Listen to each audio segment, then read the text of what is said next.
कैसे हैं आप सभी। आई होप आप सभी अच्छे होंगे, अपने घर पर सुरक्षित होंगे। मैं ज्योति आप सभी का स्वागत करती हूँ आपके अपने यूट्यूब चैनल जनमानी क्लासेस में, जहाँ पर हम पढ़ते हैं मैथमेटिक्स फॉर ग्रेजुएशन। एंड इस क्लास में हम पढ़ेंगे बीएससी थर्ड सेमेस्टर की फर्स्ट बुक अलजेब्रा, जिसमें आपका चैप्टर आज हम स्टार्ट करेंगे homomorphism and isomorphism of groups. और इसके हम करेंगे ऑब्जेक्टिव क्वेश्चन। इससे जो पहले कुछ लेक्चर्स थे जिसमें मैंने आपको ग्रुप चैप्टर के और परम्यूटेशन ग्रुप के दोनों के ऑब्जेक्टिव क्वेश्चंस पहले ही करा दिए। अगर आपने वो वाली वीडियोस नहीं देखी हैं तो देख लीजिएगा, ठीक है। तो इस वाले चैप्टर के स्टार्ट करेंगे। इस वाले चैप्टर में मैंने आपको सिर्फ और सिर्फ जो कराया वो मैंने आपको कराई है डेफिनेशंस और क्वेश्चंस। और मैंने आपसे बोला था कि डेफिनेशंस और क्वेश्चंस से ही आपका जो पेपर होगा वो बनेगा, यानी कि एग्जांपल्स वगैरह कुछ थ्योरेटिकल टाइप के। और बोला था कि जो आपके ऑब्जेक्टिव वाले स्टूडेंट्स हैं उनसे मोस्टली आपकी या तो डेफिनेशंस में से क्वेश्चन आएंगे या कोई भी छोटी छोटी चीज आपसे पूछ सकते हैं। लॉन्ग मेथड का कोई भी क्वेश्चन इसमें से आपका नहीं बनने के चांसेस है, ठीक है। तो जो भी कुछ क्वेश्चन है आपकी प्रैक्टिस के लिए जो हमारे बुक में दिए गए वो मैं आपको करा रही हूँ। बाकी आप जिस भी यूनिवर्सिटी से बिलोंग करते हो वहां पर जहां पर भी आपके ऑब्जेक्टिव पेपर होंगे, आप एक बार शॉप पर जाइएगा, शॉपकीपर से कंफर्म कर लीजिएगा कि हमें ऑब्जेक्टिव क्वेश्चंस के लिए बुक चाहिए प्रिपरेशन के लिए, तो वो आपको वहां पे प्रोवाइड करा देंगे, ठीक है। तो फर्स्ट क्वेश्चन देखिए, इसमें आपकी स्क्रीन के ऊपर क्या है। If homomorphism f is 1 1 and on 2 then f is whole। अगर f जो है फंक्शन है आपका और वो कैसा है, होमोमॉर्फिज्म है, 1 1 है और on 2 है, तो उस कंडीशन में आपका f क्या कहलाएगा, f कहलाएगा आइसोमॉर्फिज्म। आइसोमॉर्फिज्म के लिए कंडीशन क्या थी कि फंक्शन आपका 1 1 भी होना चाहिए, on 2 भी होना चाहिए और होमोमॉर्फिज्म भी होना चाहिए। तो ये कंडीशन अप्लाई हो गई, तो इसमें क्या बनेगा, f आपका आइसोमॉर्फिज्म बनेगा। इट मींस आपका ऑप्शन नंबर बी क्या हो जाएगा, इसमें करेक्ट आंसर हो जाएगा, ठीक है। इसके बाद में नेक्स्ट क्वेश्चन देखिएगा क्या है। If homomorphism f is 1 1 then f is whole। यानी कि अगर होमोमॉर्फिज्म f कैसी है, ओनली 1 1 है, तो उस कंडीशन में फंक्शन क्या कहलाता है, आपका मोनोमॉर्फिज्म कहलाता है। अगर कैसा है फंक्शन, सिर्फ 1 1 है, तो उस कंडीशन क्या कहलाएगा, मोनोमॉर्फिज्म। तो इसमें ऑप्शंस मैच कर लीजिए, इसमें आपका ऑप्शन नंबर ए क्या हो जाएगा, बिल्कुल करेक्ट आंसर हो जाएगा। इसके बाद में थर्ड क्वेश्चन देखिएगा। If homomorphism f is on 2 then f is whole। अगर होमोमॉर्फिज्म f कैसी होगी, on 2 होगी, तो उस कंडीशन में आपका फंक्शन कैसा होगा। अगर आपका होमोमॉर्फिज्म f कैसा होगा, 1 1 होगा, तो फंक्शन क्या कहलाएगा, आपका मोनोमॉर्फिज्म। और अगर कैसा होगा, on 2 होगा, सिर्फ और सिर्फ on 2 होगा, तो उस कंडीशन में क्या कहलाएगी, आपकी जो फंक्शन होगा वो इपिमॉर्फिज्म कहलाता है। तो इट मींस इसमें आपका ऑप्शन नंबर सी क्या हो जाएगा, वो बिल्कुल करेक्ट आंसर हो जाएगा। ये मैंने आपको एक एक दो लाइन की सभी डेफिनेशंस कराई हुई है, होमोमॉर्फिज्म की, इपिमॉर्फिज्म की, मोनोमॉर्फिज्म की, एंडोमॉर्फिज्म की, आइसोमॉर्फिज्म की। तो डेफिनेशंस अगर याद नहीं है तो कर लीजिएगा, ठीक है। इसके बाद में नेक्स्ट क्वेश्चन देखिए क्या है। A homomorphism of a group G into itself is called and dash of G। यानी कि homomorphism of a group G की itself into itself अपने आप पर क्या कहलाएगी, क्या कहते हैं उसको हम, एंडोमॉर्फिज्म। क्या कहते हैं, एंडोमॉर्फिज्म। तो इसमें आपका ऑप्शन नंबर डी क्या हो जाएगा, बिल्कुल करेक्ट आंसर हो जाएगा, ठीक है। इसके बाद में नेक्स्ट क्वेश्चन देखिएगा क्या है। A group isomorphism is a. Group isomorphism कौन सी होती है, जो आपकी 1 1 होती है और होमोमॉर्फिज्म होती है। तो इसमें अपने ऑप्शंस मैच कर लीजिए, इसमें आपका ऑप्शन नंबर ए क्या हो जाएगा, करेक्ट आंसर हो जाएगा। यानी कि कोई भी होमोमॉर्फिज्म अगर आपकी 1 1 होगी तो वो क्या कहलाएगी, आपकी ग्रुप होमोमॉर्फिज्म, ग्रुप आइसोमॉर्फिज्म कहलाएगी, ठीक है। इसके बाद में नेक्स्ट क्वेश्चन देखिएगा क्या है। Let f such that G1 tends to G2 be a homomorphism and A belongs to G1 such that order of A is m then order of f of A is। अब एक बात बताइए, अगर आपके पास में दो ग्रुप हैं, एक ग्रुप है G1 और एक ग्रुप क्या है, G2 है।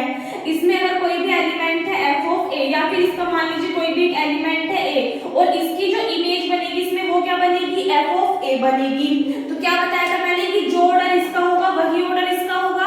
और आपको कह रखा है कि A किसको बिलोंग कर रहा है, G1 को, तो इसकी जो इमेज बनेगी वो G2 में बनेगी। तो वो क्या मान ली हमने, f of A मान ली। तो इन्होंने कहा है कि A का ऑर्डर अगर क्या है, m है, ऑर्डर ऑफ A क्या है, अगर m है तो f of A का ऑर्डर क्या होगा। तो हमें पता है जो ऑर्डर A का होगा और ये इसकी इमेज है, तो इसका ऑर्डर भी क्या होगा, m ही होगा, यानी कि इसके इक्वल ही होगा।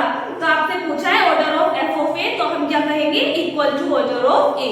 यानी कि f of A का जो ऑर्डर होगा वो किसके इक्वल होगा, ऑर्डर ऑफ A के इक्वल होगा, ठीक है। तो इसमें आपका ऑप्शन नंबर ए क्या हो जाएगा, बिल्कुल करेक्ट आंसर हो जाएगा। इसके बाद में नेक्स्ट थ्योरम। तो इसमें अगर हम बात करें, फर्स्ट क्वेश्चन देखिएगा आपकी स्क्रीन के ऊपर क्या है, if H and K are any two complexes of a group then HK inverse is equals to, यानी कि H और K क्या है, कोई भी दो कॉम्प्लेक्सेस हैं किसके, किसी भी ग्रुप के, तो HK का इनवर्स किसके इक्वल होगा। देखिए मैंने आपको इनवर्स ओपन करना बताया हुआ है कि HK इनवर्स लिखा हुआ है, तो पहले आप लास्ट वाली जो टर्म होगी उसका इनवर्स लिखोगे, फिर फर्स्ट वाले टर्म का, तो वैल्यू क्या आएगी, K inverse into H inverse. तो ऑप्शंस अपने मैच कर लीजिए, ऑप्शन नंबर ए क्या हो जाएगा इसमें आपका करेक्ट आंसर हो जाएगा, ठीक है। इसके बाद में नेक्स्ट क्वेश्चन देखिएगा क्या है, if H is a subgroup of G then H inverse is equals to, हमें पता है अगर H क्या है, सबग्रुप है किसका, G का, तो H इनवर्स किसके इक्वल होता है, H के इक्वल होता है। ये आपकी कॉर्नरी थी, तो ये हमें ऑलरेडी पता है, तो इसमें आप देख लीजिए, इसमें आपका ऑप्शन नंबर बी क्या हो जाएगा, बिल्कुल करेक्ट आंसर हो जाएगा, ठीक है।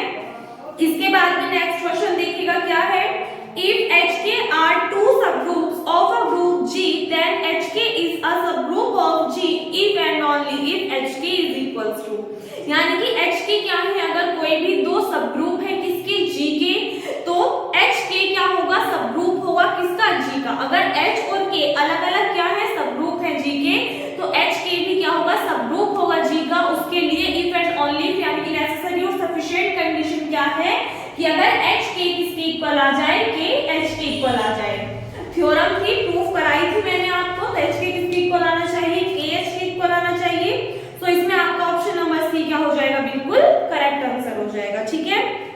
इसके बाद में नेक्स्ट क्वेश्चन देखिएगा क्या है, if G be a finite group of order n and H a subgroup of G of order m then, यानी कि अगर G क्या है, कोई भी फाइनाइट ग्रुप है ऑफ ऑर्डर n का, और H क्या है, सबग्रुप है G का जिसका ऑर्डर क्या है, m है, देन उस कंडीशन में, ये भी आपकी थ्योरम का स्टेटमेंट था कि अगर ये कंडीशन अप्लाई हो रही है तो m क्या होगा, डिवाइजर होगा किसका, m का। तो इसमें आपका ऑप्शन हो जाएगा B, m is a divisor of n, यानी कि m क्या होगा, एक डिवाइजर होगा किसका, m का। तो ऑप्शन नंबर बी इसमें आपका करेक्ट आंसर होगा। चलिए इसके बाद में नेक्स्ट क्वेश्चन देखिएगा क्या है, if H be any subgroup of a group G and H belongs to capital H then, यानी कि अगर H क्या है, सबग्रुप है किसका, G का, तो H किसको बिलोंग करेगा, कैपिटल H को बिलोंग करेगा। तो उसमें कंडीशन क्या थी, अगर आपको याद हो कि H इनवर्स किसकी इक्वल होगा, H के is equals to H inverse H किसकी इक्वल होगा, H के। और दूसरी कंडीशन क्या थी, ये वाली कंडीशन थी। तो इनमें से देख लीजिए कौन सी कंडीशन आपकी सेटिस्फाई हो रही है। अच्छा, इसमें आपके दो केस आ रहे हैं, सी और डी। बच्चे इसमें जो आंसर सीट है उसमें भी आपका सी और डी दोनों ही करेक्ट दिखा रखे हैं, यानी कि अगर क्वेश्चन पेपर में आपसे इस टाइप का क्वेश्चन या फिर यही वाला क्वेश्चन पूछा जाएगा, तो अगर इन दोनों में से कोई सा भी एक ऑप्शन आपको दे दिया जाएगा तो उसको आप करेक्ट करके आओगे, ये दे देगा इसको करेक्ट कर दोगे, ये दे देगा इसको करेक्ट कर दोगे। अगर दोनों देके एक ऑप्शन होगा बोथ ऑफ दीज का, तो आप दोनों कर दोगे, ठीक है। तो उस कंडीशन में दोनों ही आपके क्या होंगे, आंसर्स होंगे, ठीक है। इसके बाद में नेक्स्ट क्वेश्चन देखिए क्या है, the order of each subgroup of a finite group is a divisor of the group of the order of the group is known as, क्या कहा इन्होंने, the order of each subgroup, यानी कि प्रत्येक subgroup का जो ऑर्डर होता है किसी भी फाइनाइट ग्रुप के, कोई भी फाइनाइट ग्रुप आपने सपोज लेट कर लिया G है, उसका कोई भी आप क्या ले रहे हो, सबग्रुप ले रहे हो, तो उसका जो ऑर्डर होगा वो क्या होगा, is a divisor of the order of the group. जो आपके ग्रुप का ऑर्डर होगा उसका क्या होगा, वो डिवाइजर होगा। ये आपका किस थ्योरम का स्टेटमेंट है, ये आप आंख बंद करके कहोगे दी किसका है, ये लैग्रांज थ्योरम का है। तो इसमें आपको ऑप्शन नंबर ए क्या हो जाएगा, बिल्कुल करेक्ट आंसर हो जाएगा, ठीक है।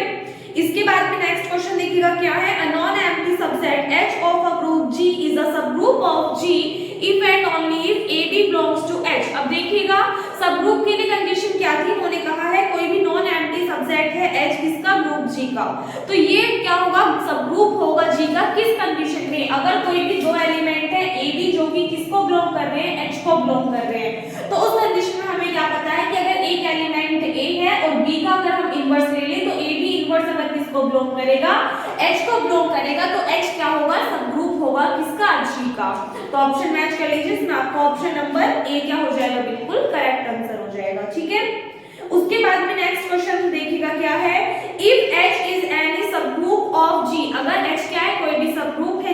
देन। अब देखिए इस टाइप का एक क्वेश्चन पहले भी आपका आया था, उसमें क्या गिवन था, H इनवर्स किसके इक्वल होगा। इसमें आपको कंडीशन पूरी की पूरी दे दी, तो हमें पता है अगर H सब ग्रुप है G का तो उस कंडीशन में H इनवर्स किसके इक्वल होगा, H के इक्वल होगा। तो इसमें आपका ऑप्शन नंबर ए क्या हो जाएगा, करेक्ट आंसर हो जाएगा। ठीक है, इसके बाद में नेक्स्ट क्वेश्चन देखिएगा क्या है, if H1 and H2 are two subgroups of a group G, then अगर H1 और H2 क्या है, कोई भी दो सब ग्रुप है किसके, ग्रुप G के, देन उस कंडीशन में कौन सी कंडीशन सेटिस्फाई होगी। इसमें आप लोग देख सकते हो, हमें पता है कि अगर कोई भी दो एलिमेंट हमने लिए, एक सेट ले लिया हमने H1 का और एक ले लिया हमने H2 का, यूनियन और इंटरसेक्शन दो चीज मैंने आपको बताई थी। यूनियन में क्या होगा, सपोज दैट H1 के अंदर एलिमेंट्स है 1 2 3 और 4 और H2 के अंदर एलिमेंट्स है 2 3 5 एंड 6। तो अगर मैं आपसे कहूं कि H1 यूनियन H2 क्या होगा, तो उसके अंदर क्या आ जाएंगे, ये सभी एलिमेंट्स एग्जिस्ट करेंगे, यानी कि 1 2 3 4 5 6। बट अगर मैं इंटरसेक्शन कहूं कि H1 इंटरसेक्शन H2 क्या होगा, तो उसके अंदर कौन से आएंगे, वही एलिमेंट आएंगे जो दोनों में क्या है, सेम है। तो आप बोलोगे कि सिर्फ 2 और 3 है। ठीक है, तो इन्होंने क्या कहा कि अगर H1 और H2 कहते हैं कोई भी दो सब ग्रुप है G के, देन उस कंडीशन में ये बताओ इंटरसेक्शन सब ग्रुप होगा G का या यूनियन। यूनियन में तो सभी एलिमेंट्स आ गए, तो क्या होगा, इंटरसेक्शन क्या होगा, सब ग्रुप होगा किसका, G का। तो इसमें आपका ऑप्शन नंबर ए क्या हो जाएगा, करेक्ट आंसर हो जाएगा। ठीक है, इसके बाद में नेक्स्ट क्वेश्चन देखिएगा क्या है, if A and B are two subgroups of a group G, then which of the following is certainly a subgroup of G। अगर A B क्या है, कोई भी दो सबग्रुप है G के, तो उस कंडीशन में कौन सा इनमें से सबग्रुप होगा। G का भी क्वेश्चन बताया, सेम उसके जैसा ही है, A इंटरसेक्शन B होगा। तो इसमें आपका ऑप्शन नंबर सी क्या हो जाएगा, करेक्ट आंसर हो जाएगा। ठीक है, उसके बाद में नेक्स्ट क्वेश्चन देखिएगा, the statement every finite group G is isomorphic to a permutation group is. एक डेफिनेशन लिखी हुई है कि प्रत्येक एवरी फाइनाइट ग्रुप G, यानी कि प्रत्येक जो फाइनाइट ग्रुप G होता है वो कैसा होगा, आइसोमॉर्फिक होगा किसका, परम्यूटेशन ग्रुप का। तो ये आपका कौन से थ्योरम का स्टेटमेंट है, लास्ट में जो आपको कराई थी, केलेस थ्योरम। तो इसमें आपका ऑप्शन देख लीजिए, ऑप्शन नंबर सी क्या हो जाएगा, इसमें आपका करेक्ट आंसर हो जाएगा। ठीक है, उसके बाद में नेक्स्ट क्वेश्चन देखिएगा क्या है, what is the order of the group P4। P4 किसको रिप्रेजेंट कर रहा है यहाँ पे, परम्यूटेशन ग्रुप को। ये इससे पहले चैप्टर का आपका लेक्चर का डाल दिया इन्होंने, इससे पहले आपको चैप्टर कराया था परम्यूटेशन ग्रुप, तो उसका है ये टॉपिक। हमें पता है अगर P क्या है, कोई भी परम्यूटेशन ग्रुप है और उसके अंदर अगर हम P4 की बात करें तो P4 क्या है, यहाँ पे नंबर ऑफ एलिमेंट्स है, तो उसके अंदर यानी कि अगर P4 कोई भी ग्रुप है तो हमें क्या निकालना है कि उसके अंदर कितने नंबर ऑफ एलिमेंट्स क्या करेंगे, एग्जिस्ट करेंगे। तो हमें पता है किसी भी ग्रुप के अंदर अगर हम कहेंगे नंबर ऑफ एलिमेंट्स कितने होते हैं, तो वो कितने होते हैं, फैक्टोरियल n होते हैं। n की वैल्यू कितनी दे रखी है, 4, तो फैक्टोरियल n की वैल्यू निकालोगे फैक्टोरियल 4, यानी कि 4 into 3 into 2 into 1, तो 4 3 are 12 2 are 24, it means answer कितना आएगा, 24। तो इसमें देखिएगा आपका ऑप्शन नंबर सी क्या हो जाएगा, इसमें आपका करेक्ट आंसर हो जाएगा। ठीक है, इसके बाद में बिल्कुल जस्ट ऐसे ही सेकंड क्वेश्चन देखिएगा क्या है, what is the order of the group A4। A4 group का ऑर्डर क्या होगा, A4 क्या होता है, P से होता है परम्यूटेशन ग्रुप और A क्या होता है आपका अल्टरनेटिंग ग्रुप। अल्टरनेटिंग ग्रुप के लिए फॉर्मूला क्या है, फैक्टोरियल n डिवाइडेड बाय 2। और A4 की बात आपसे करना है, A4 क्या होगा, फैक्टोरियल n डिवाइडेड बाय 2। तो इसको डिवाइड करोगे 2 से, यानी कि 24 को 2 से डिवाइड करो, कितना आ गया 12। इस कंडीशन में आंसर क्या हो जाएगा आपका 12 आ जाएगा। ठीक है, तो इसमें आपका ऑप्शन नंबर डी क्या हो जाएगा, बिल्कुल करेक्ट आंसर हो जाएगा। और इसी के साथ में इस वाले चैप्टर के भी आपके जितने भी ऑब्जेक्टिव क्वेश्चंस थे बुक में, वो मैंने दोनों चैप्टर्स के आपके कवर करा दिए हैं। इससे ज्यादा अगर आपको ऑब्जेक्टिव क्वेश्चंस करनी है तो आप लोग प्रीवियस ईयर की कहीं से भी क्वेश्चन पेपर उठा सकते हो। अभी तो आपका सिलेबस जो चेंज हुआ है इस वजह से आपको क्वेश्चंस नहीं मिलेंगे, जिनकी भी ऑब्जेक्टिव पेपर होंगे उनके लिए है ये बातें। तो आपको जहाँ पे भी आपकी शॉप वगैरह होगी आप वहाँ पे जाके कंफर्म कर सकते हो, वो आपको ऑब्जेक्टिव क्वेश्चन की कंप्लीट बुक दे देंगे, जिससे कि आपकी ज्यादा से ज्यादा प्रैक्टिस हो जाएगी। अदरवाइज अगर आपको नहीं भी मिली तो भी आप टेंशन मत लीजिए, अगर आप पूरा चैप्टर कवर कर लेते हो मेरी वीडियो से, मैं इतना कह रही हूँ, अगर आप पूरा चैप्टर मेरी वीडियो से कवर कर लेते हो, सब्जेक्टिव वाली लेंथी जो क्वेश्चन है, जो लॉन्ग क्वेश्चन कराए हुए हैं उनको स्किप कर दीजिएगा, थ्योरम्स के प्रूफ स्किप कर दीजिएगा, बट जो आपकी थ्योरम के स्टेटमेंट है या फिर डेफिनेशंस वगैरह हैं वो सभी आपको अच्छे से याद रखने हैं, फॉर्मूले वगैरह हैं, छोटे छोटे क्वेश्चन है, वो सभी आपका एक भी जो क्वेश्चन है ऑब्जेक्टिव में वो आपका बाहर नहीं जाने वाला है। ठीक है, तो इस वीडियो में इतना ही। आई होप आपको वीडियो अच्छी लगी हो। वीडियो अच्छी लगी हो तो वीडियो को लाइक कर देना, अपने फ्रेंड्स के साथ में शेयर कर देना। हमारे चैनल